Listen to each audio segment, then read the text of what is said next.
Welcome back to the Vandy Sports Podcast. I'm Joey Dwyer here at First Bank Stadium with my last-minute thoughts ahead of Vanderbilt's matchup with 23rd-ranked Mizzou. Mizzou's coming in here with a 4-0 record, a lot to lose. Vanderbilt feels like kind of the flip side here, 2-3, has a backup quarterback, feels like Vanderbilt's kind of playing with house money here and has a chance to really find its breakthrough this season. Vanderbilt really has known it's had more than what it's shown thus far this season, but really hasn't proven that to anyone. It's like I brought up in an article, it's like your wife putting out a poor showing on Thanksgiving when you tell everyone she's a great cook. That's kind of what it feels like for Vanderbilt here.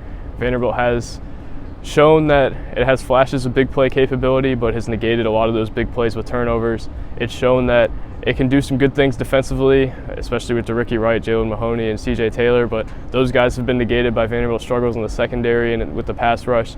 Today, maybe it's the day Vanderbilt can come out and maybe disprove some of those false, well, maybe not even false at this point, true narratives around this team that it can't play in the secondary, that it turns the ball over too much. Maybe Vanderbilt could kind of flip the script here. Would I bet on it at this point with this team? Probably not, but there is some reason for optimism just because this team is playing with house money. Maybe Vanderbilt comes out with a new look today, one that's not tense, not pressure-filled. Maybe it's a look that is more like what we expected from this team, a team that comes out, rips it, lets it loose, and plays with some confidence. That starts with Ken Seals, Vanderbilt's starting quarterback for today. Pete Thamel announced. Seemed like it was heading that direction all week, with A.J. Swan kind of being on a pitch count in practice this week after coming out of Kentucky last week.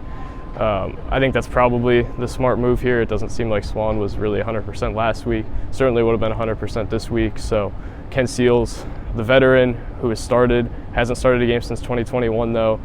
Lots of proof for him today. But Clark Lea just wants him to let it loose. More from the Vanderbilt head coach here. Is there an element of, I guess, stability and comfortability with him being an older guy? There is, yeah. I mean, I think we know Ken. We know his heart. We know, the competitive spirit there.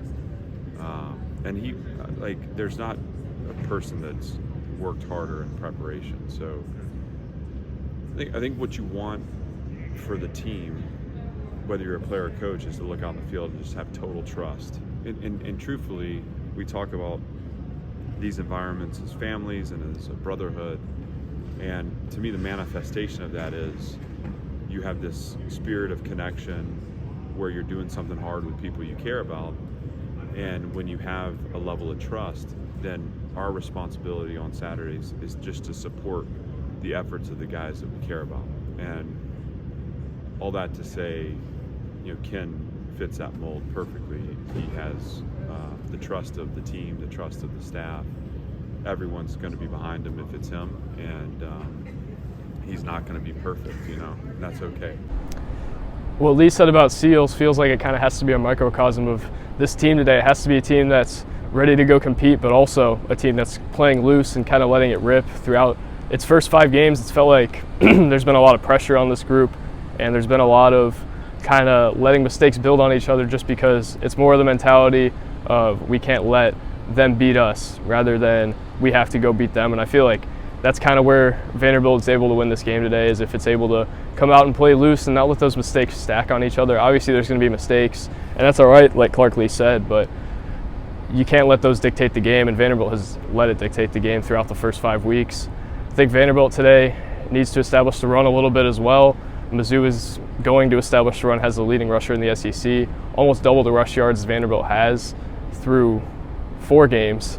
Vanderbilt's played 5, so that tells you something about the run game, and I think that's why Mizzou is where it is versus where Vanderbilt is, because Vanderbilt's offense has been so one-dimensional, at least in terms of the passing game, and it's also turned the ball over. Mizzou hasn't done either of those things a whole lot, and I think that's going to be the difference if Mizzou wins this game by a significant margin, is the turnovers as well as the run game. Vanderbilt's got to be able to rely on its passing game, but also it needs help from its running game. It needs help from its offensive line. It needs better decision-making from the quarterback position.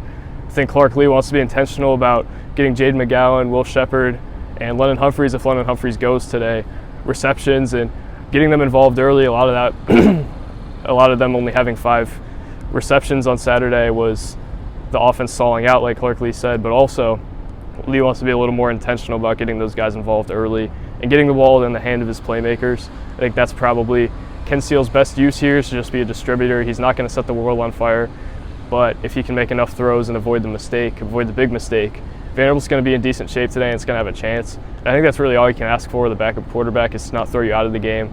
Seals is a guy who's thrown him into games before, but after 2 years of not starting, can you really expect that? I'm not sure. Had a nice last drive against Kentucky, but that was in garbage time.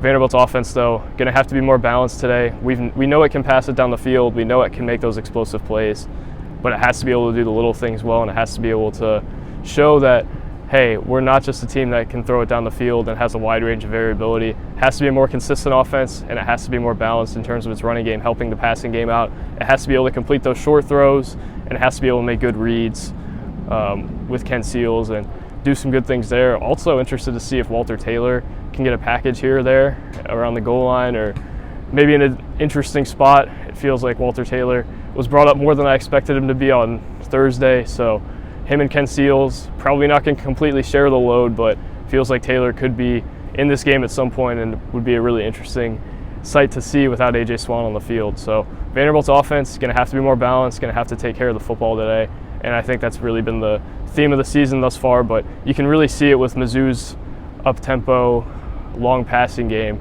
versus Vanderbilt's, where they're both able to complete those long plays, but there's a difference. There's a reason Mizzou beat a ranked team and it is ranked versus where Vanderbilt is. So I think that's the thing to watch here. It's been the thing to watch all season, and Vanderbilt really hasn't been able to take advantage of it to this point. Defensively, Vanderbilt's got a lot of injuries in that secondary. It's going to have to play complementary football. Am I confident it can do that at this point? Not really, but feels like that's the path here. Just not completely getting burned by the passing game and not letting the run game dictate it as well. Making Mizzou one-dimensional will be big for this group. Really, I'm not confident in that defense at this point, though. I think it's going to be a shootout again. Vanderbilt hasn't been able to get much pass rush, maybe without a lot of its best secondary players today, or at least we'll have those guys hindered. We'll be watching that in the pregame, but it'll certainly be interesting to see if Vanderbilt can play a little bit of complementary football in that secondary and find a way back into this game in terms of just slowing down Mizzou. It's going to be really hard to make them one-dimensional, but that's really what Vanderbilt's going to have to do to win this game. Certainly going to be a difficult test for Vanderbilt, its first-ranked opponent of the year, but also that comes with a new thing. Vanderbilt's playing with house money. It's playing with its back against the wall, the country betting against them, really everyone betting against them, a 13.5-point underdog here. Can Vanderbilt go out and play free and play like it has nothing to lose? I think that's what's going to dictate whether this game is a close one, a Vanderbilt win, or a complete blowout in Mizzou's favor. It's going to be whether Vanderbilt comes out, lets it rip, avoids the small mistakes, and can play complementary football, which it hasn't done to this point this year, but feels like that program feels like that's in there somewhere. We haven't seen it yet, and there's no really predicting that because we haven't seen that thus far, but they feel it's in there somewhere, and it's time for Vanderbilt to go show that. Thank you guys for the opportunity to be here. I'm looking forward to covering my fourth home game of the year, first game against a ranked opponent for me as well, but thank you guys for watching. It's a blessing to be here, and we'll have some coverage. I think the post-game show will just be me and Luke Wyatt today, or me and Chris, depending on what our credential situation is, but we will certainly have something. It'll probably look more like a basketball post-game show today rather than a football post-game that we've been accustomed to without Billy. We need Billy for the tech, but he will be back next week, presumably. I'll be in Florida at the Swamp, and we'll probably do something somewhat remotely. Maybe I'll just do a basketball-type post-game show next week, but that's next week. Today I got the Flamingo shirt on. The vibes are high. Let's see if Vanderbilt can keep them that way. Thank you guys, and we'll talk after the game.